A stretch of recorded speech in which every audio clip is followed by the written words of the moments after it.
You know, the interesting thing about creativity is that it comes natural to all of us. And it's funny to say that sometimes when you compare people, that one person seems to be more creative than the other, but actually creativity comes natural with every single human being at birth. It is a natural God-given virtue that is within every single one of us. Let me give you an example. When you look at a child and maybe you buy a toy for a child, you realize, let's say a toy car, you realize that after some time the child is so excited about the toy at first, but then after some time he seems to give up the toy and goes for the packaging or the carton of the toy, and with that carton he can turn into a car, he could get into it and pull himself, he could turn to an aeroplane. The reason is because, you see, that toy can merely be just one thing to the child, but the carton can be many different things that his creative mind can turn it to be. It is very natural for us to show that virtue of creativity, being able to create something, to make something out of something else that prior existed.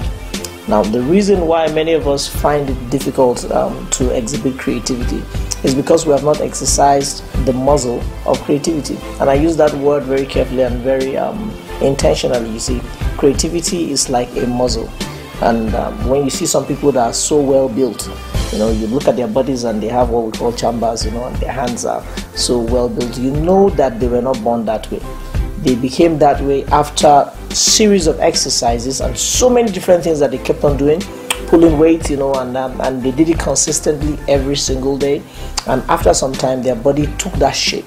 When you now, or I, with flabby muscles, decides to pick up those exercises, after some time you realize, at first you would experience a lot of pain, but after some time, when your muscles have been stretching themselves, they start taking a particular form and a particular shape. And at that point, you say this person is well built. And it's the same thing with creativity. The people that we celebrate as the most creative minds on earth right now, people like Steve Jobs, are people that have exercised creativity. They pull themselves into it and they exercise it. And now I would want to draw us into, now, how do you exercise creativity? How do you develop that? First, you must allow yourself to be curious. Don't say that something is this way, it has to stay this way. Just the way the child would look at an electronic and is curious, want to know about the parts, would open it up. When I was a child, my father would say I would go to the radio and unscrew everything, want to see what's inside. That's curiosity. Now, through curiosity, you can develop creativity. And then I also like to say that you would have to learn how to think very deep. Creativity does not exist at shallow waters.